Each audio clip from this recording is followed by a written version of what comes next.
Welcome into the GigEm247 Sports Podcast. I am Andrew Hattersley, joined by Carter Karels, who got to see one heck of a game Tuesday night between Texas A&M and Tennessee. Carter, how we doing this morning? Doing great. Thanks for having me on.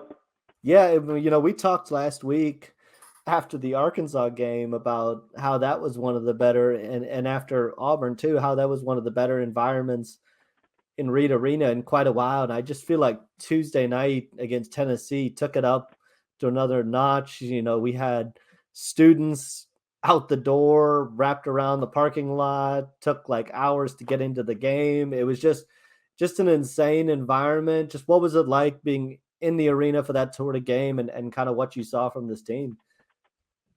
Yeah, Buzz Williams even said after the game, he said, "Hey, this is the best environment that, as in Reed Arena that there's been since he's been there." And he also said that it was the best environment since he's been there against Arkansas, against Auburn. It continues to be taken up a notch. Thought the blackout idea was an awesome idea, something new. I don't know if A&M's done before, at least not in quite a while. But this A&M team, I mean, they seem to play at their best when their back is against the wall, right? Buzz Williams has talked about how this team has treated every conference game like an NCAA tournament game because after their 4-6-5 start, they really had to win a lot of these games just to get back in the conversation. Well, now, even though that they're comfortably in the tournament picture, you still see them play with that sense of urgency. And I think that's the thing that's been impressive to me is it's kind of mentally draining to treat every game like, it's the NBA finals, but they're doing it and they've continued to, find that extra level, being down 9-0 at the beginning of the game and fighting their way back, taking a 9-point lead, making that an 18-point swing at one point. It was very impressive. You have to be a very tough team mentally and really have the stamina to be able to go about every game like that, and they just continue to do it. So can't say enough good things, and it wasn't even that amazing of a performance from them. They really only had two guys play at an extremely high level, Wade Taylor and Julius Marble. Tyrese Bradford had his moments, but other than that, they really didn't get much else from anybody else, and yet they still beat the 11th ranked team in the country. So that's a hard thing to do, and I think they deserve all the credit that they're getting right now. To your point, it feels like, every game just continues to get bigger and bigger and bigger. And we talked about them controlling their own destiny, and lo and behold, Alabama went out and lost the very next night. And so A&M truly does now control their own destiny. When you talk about the next couple of weeks, on the road at Mississippi State on Saturday, that's not going to be easy. Ole Miss kind of feels if they're able to take care of business against Mississippi State, you still have to be really careful going on the road to play Ole Miss. And then I have a feeling that if that game, regardless of what the stakes are, that game against Alabama just got a whole lot bigger. And I have a feeling that crowd might be even more rowdy than it was Tuesday night. And I go back to one of the points when, was talking with Buzz Williams after the Boise State loss during the fall. One of the things that he said when they were struggling was, we got to learn how to deal with adversity better. We got to learn how to be able to, if a team goes on a 7-0 run, 9-0 run, we got to figure out how to be able to put a stop to that. And I can't think of a better example of that than last night when they're in a 9-0 hole early on. Tennessee kind of comes out and, punches them in the mouth right away. And to be able to scratch and claw, take the lead late in the first half and head into the second half tied, to me kind of is an example of where this team has been able to grow. They're now in a position where they respond to those sorts of moments, and they don't back down, they fight, and it's really shown. It's really amazing how far this team has come over the last 2 months. Absolutely. I mean, it's now 6 in a row for them. They're now 15-2 since Christmas. In that stretch, they've had 6 quad one wins. And as you mentioned, 3 big games coming up for them. 2 of them will be quad one. One of them at Ole Miss will be quad two. And A&M goes into that final game against Alabama March 4th with a win in your SEC championship scenario.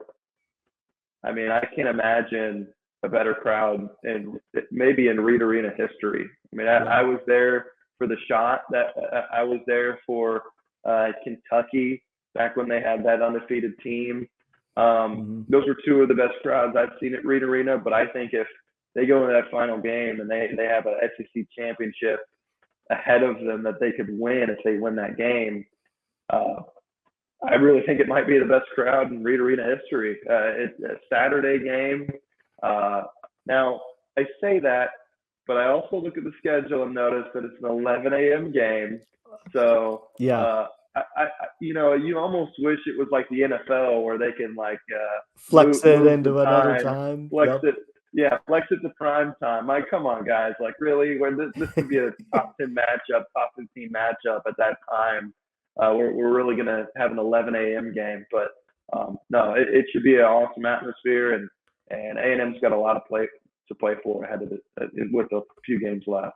No doubt. And you mentioned that some of those great environments, for me, it also makes what they did last night particularly important, what they did against Auburn particularly important, because you go back to last year and, you're sitting at 4-0 and everybody comes out to watch Kentucky and you don't come away with a win in that game. Now, that was a great environment, but the excitement level kind of went down a little bit after that. Obviously, they went on the 8-game losing streak.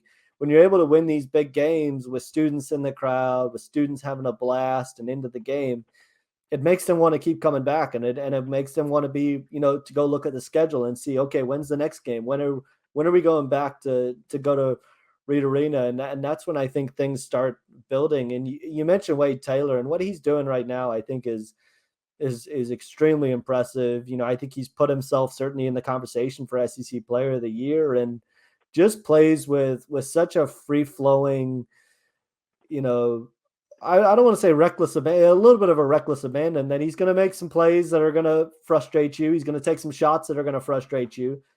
But my goodness, I mean, he has 4 steals last night, one inside the final minute that was huge after a Boots mistake. He just seems to come up with that play that he, in that moment when A&M really, really needs something, it seems to always kind of be Wade Taylor, Julius Marble that step forward and make that play.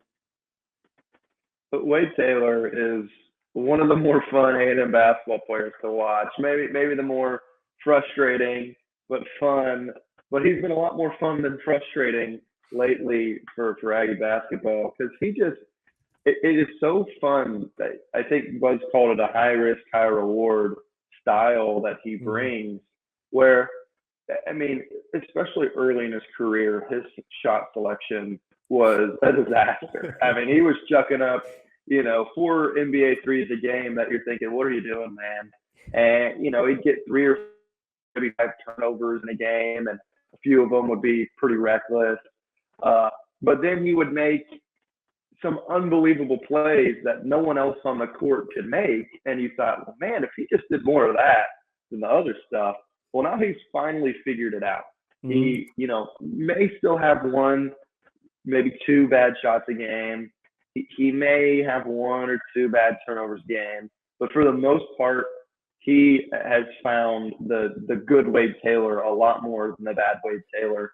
And when you're way more good Wade Taylor than bad Wade Taylor, you're a first-team all-SEC caliber player. You mentioned SEC Player of the Year. I would think he'd be in the top 3 of that conversation. Yeah. I think Oscar Tshiebwe, it may be his to lose this year, but Wade Taylor is in that conversation for sure with how he's played lately. And, he's just making 20-point games look like routine. He's getting 4 or 5 assists almost every game, and a couple few steals every game. And really his ability to get to the free throw line has been impressive too. He was 16 of 17 against Tennessee. Almost has this wizard-like ability to it's not quite James Harden where he's flailing around and, initiating contact in an absurd way, but he does have a way to sort of, get that foul call and initiate that contact in a really smart way. It is pretty fun to watch. You look at it's a small play, but to your point about being able to draw fouls, against Tennessee, he's coming off a screen, can kind of feel that a guy is kind of riding on his back, on his hip, and just stops or slows down and Yep. gets run over, draws the foul. Those are the sorts of crafty plays, and to your point about those 1 to 2 plays, even watching them in high school at Lancaster and with DFW and Southern Assault, Buzz Williams has even talked about it, that this was the way he played in high school. You'd kind of watch him in those AAU games, and he's kind of in the paint and has like a behind the back bounce pass to somebody, and you're thinking that might not fly in the SEC, but it's the way he plays, and the team kind of embodies that swagger. I think they play with that sort of confidence now, and he's really the guy that kind of leads the charge, and so it's going to be really fun. I think the sky's the limit for this team over the next couple of weeks. They've got the SEC tournament right around the corner. The schedule is going to be a lot more favorable this year. They're not going to probably have to play 4 games. They're not going to have to play 4 games in 4 days to be able to win that thing. They're going to get a bye probably, to get into the Friday game and should be a lot fresher. And so,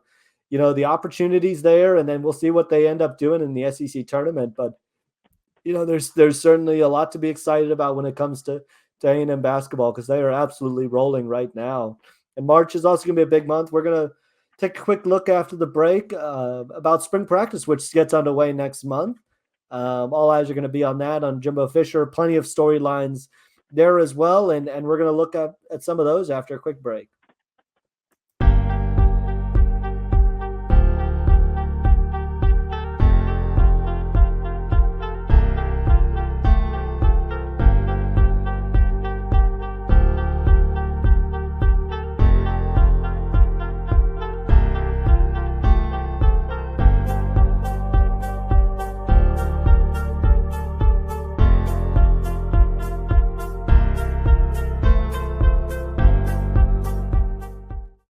Welcome back into the GigEm247 Sports Podcast. I am Andrew Hattersley, joined by Carter Karels. Carter, spring practice less than a month away from getting underway. I think there's going to be plenty of eyeballs. People are going to be kind of looking to see what this team's going to get done in their 15 spring practices.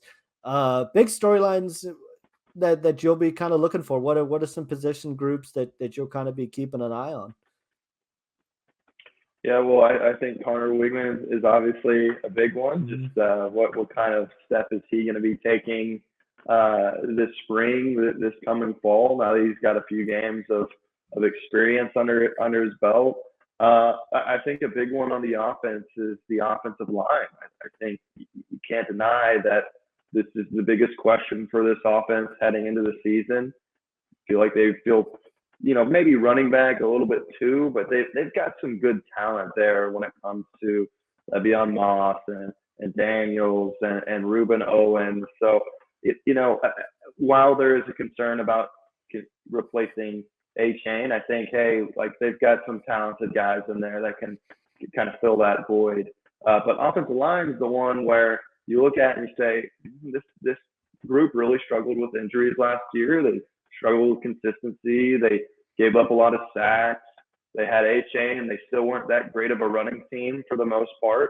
And offensive tackle is the big question. At really left tackle, can Trey Zune be the left tackle that A&M wants him to be? Can he be healthy? That's a big question on the offensive side of the ball. Defense, I think you feel really good about where they are at safety and defensive line. I think cornerback, you're kind of thinking, okay, Chappelle coming back, pretty great corner, and Tony Grimes coming in. He can you certainly have a high ceiling as well. The depth there may be a concern for me after all the departures from last season. And then linebacker, I think, is the big question for defense. O-line for offense, linebacker for defense. Didn't get a lot of great linebacker play last year.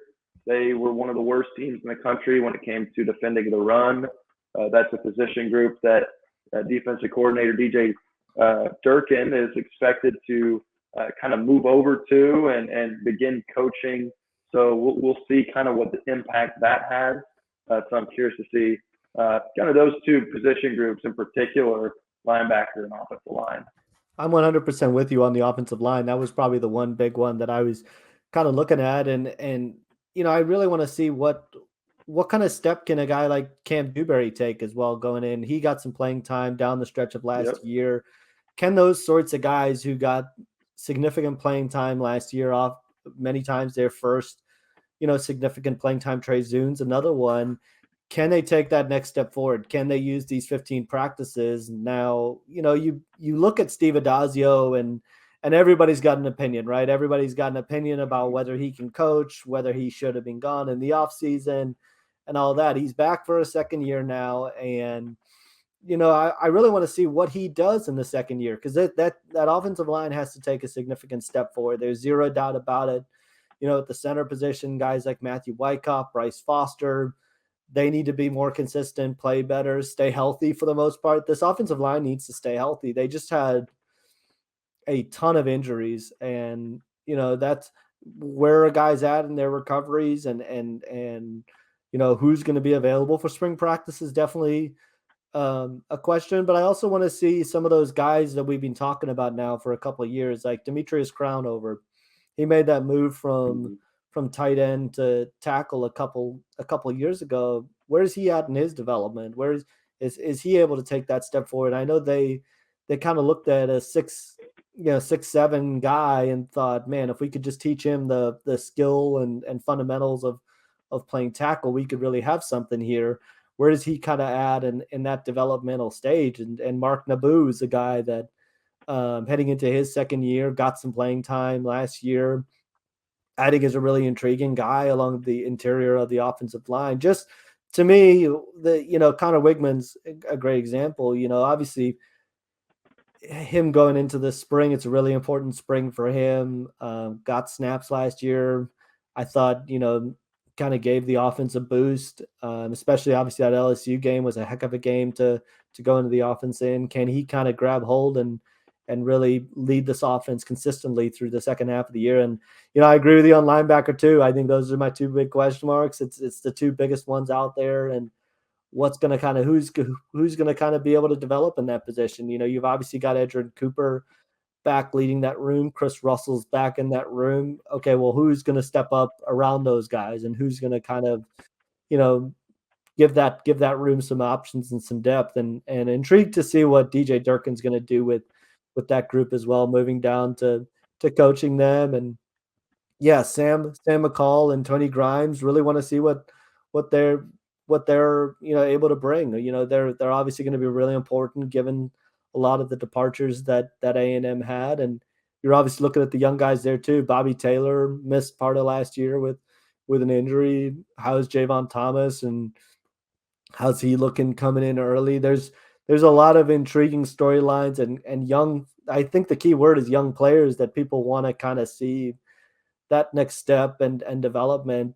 Obviously there's going to be a lot of talk in the spring about Bobby Petrino. How much do you think we're going to really be able to learn about him through those 15 practices in spring? Or is that really a conversation that folks are going to need to be patient on and wait until the fall? I really don't think we're going to learn much until the games are played. And a lot of that happens because that's the way A&M wants it. They're not going to give us access to full practices. Yep. We're probably not going to talk to Bobby Petrino. So all we'll really have to go off of is just what the players tell us. And I doubt any of them are going to tell us, hey, we don't like this guy. Yep. And we're really not going to know the nuances of the dynamic between Fisher and Petrino until the games are played. I keep saying, okay, the understanding is Jimbo's going to give Bobby Petrino the play calling duties, but what happens if things go wrong? What happens if, there's 4 straight 3-and-outs, or their offense can't get the ball moving? How much will Jimbo meddle? And really, how much is Petrino doing beyond just play calling? So there's a lot to learn in that regard. I would think that we might learn a little bit, but not a whole ton when it comes to Petrino.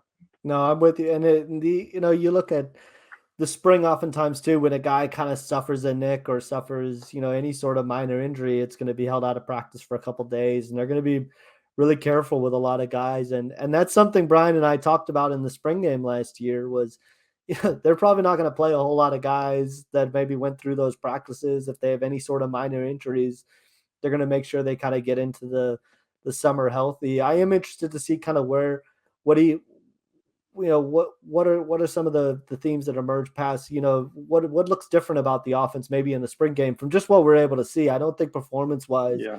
you're going to be able to learn much, but I think you're going to be able to see kind of what sorts of routes does he like, what sorts of plays does he call. But you're right. I think you're going to hear players during the press conferences, talk about, we're going to be really explosive, we're going to be dynamic, all those sorts of words, and they're going to speak glowingly, but it's going to be the results and the proof is going to be in the pudding when they get to the fall and kind of see, where this offense truly is and what that dynamic is like once everybody's on campus, I think.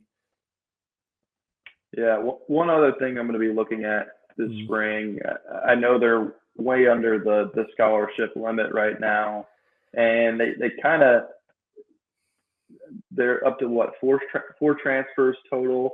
I think three. Yeah, they've got three, and that's Grimes, McCall, and Tyron Smith.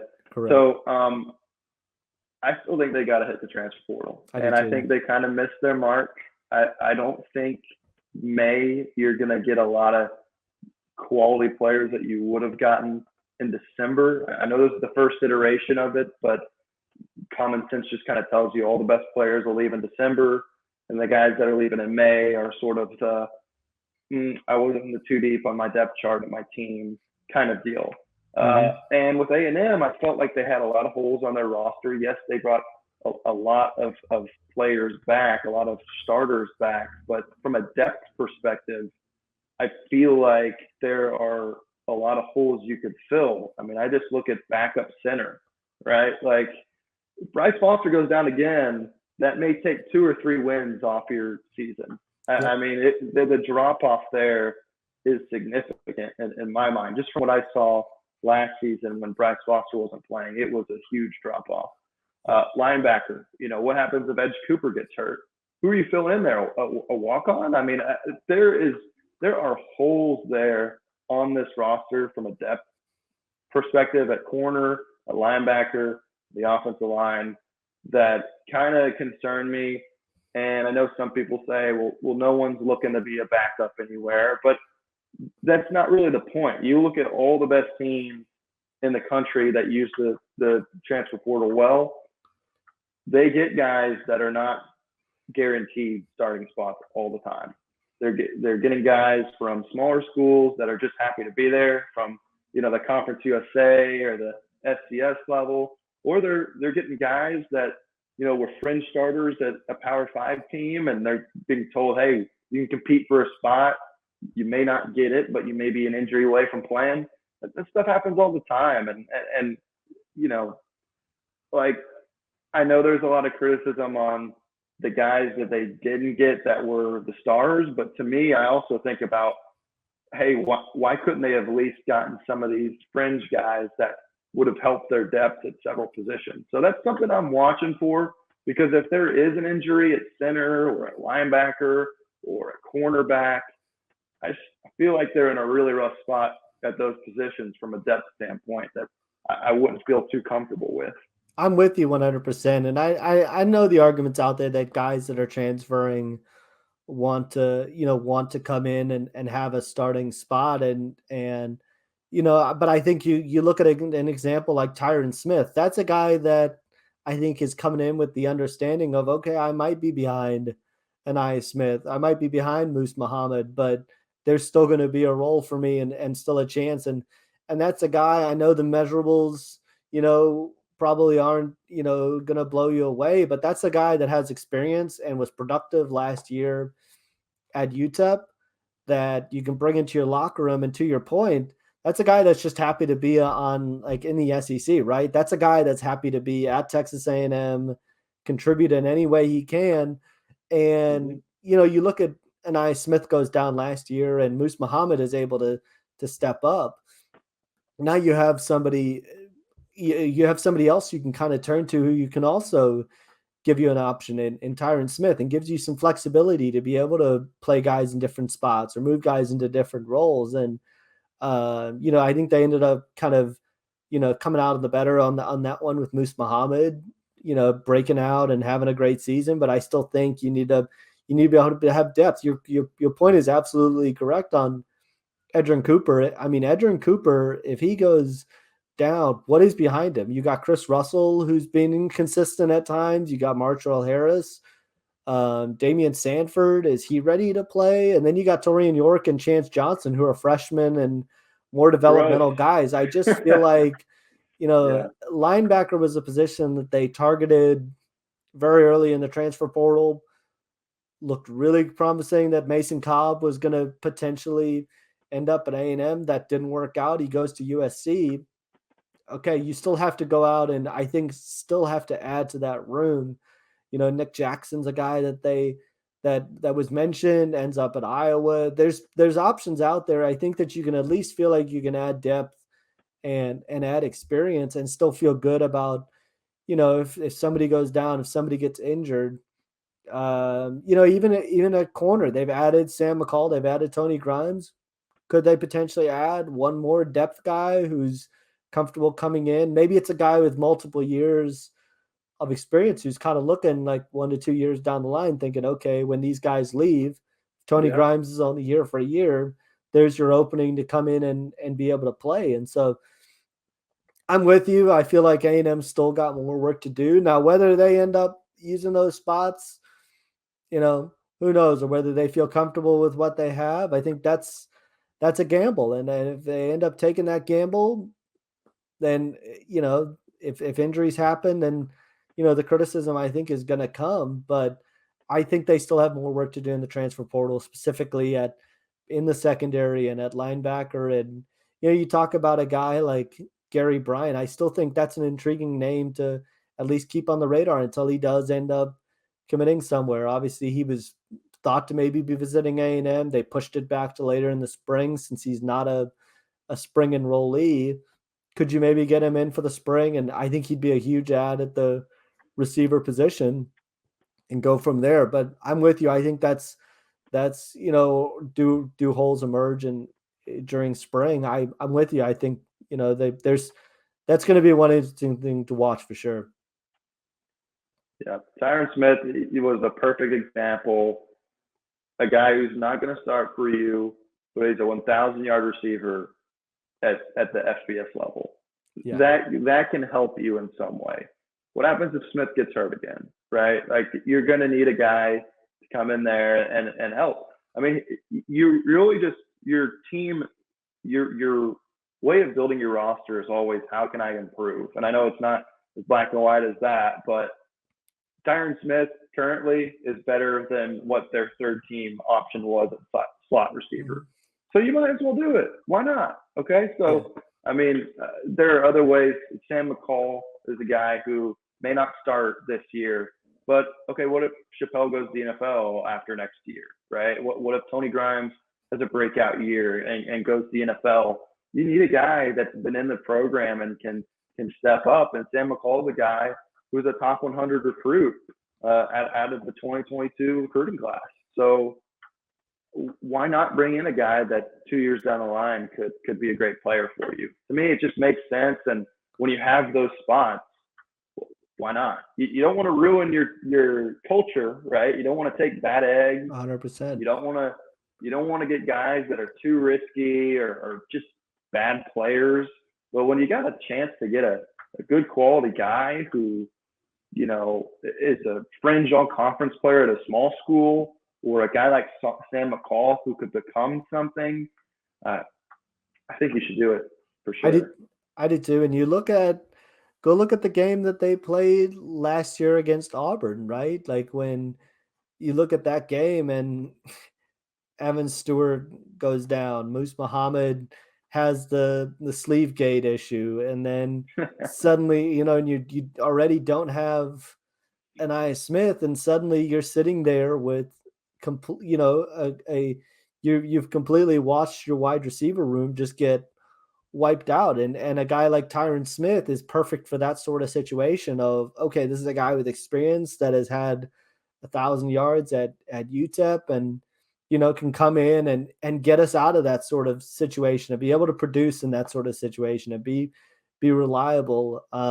You never know. It's a grind of a season. It is an absolute grind to go through an SEC slate, and Jimbo Fisher is the first one to say that. So I'm with you. I think there's guys that are going to be out there, and you if it doesn't work out, you know what? Not every transfer is going to work out, but if you can have the depth there, if you can have a guy there to just feel good and has been in a college program, I think you've got to take the chance. And you look at the basketball side for a second. Look at what A&M's done with Buzz Williams and that program. Look at how they've taken their high school guys, but every year they've kind of saved a couple spots for transfers, and you end up with guys Yeah. like Tyrese Radford, Julius Marble, Dexter Dennis, some of those guys who are basically have emerged as have come in and make an instant impact and provide leadership and all the things that go into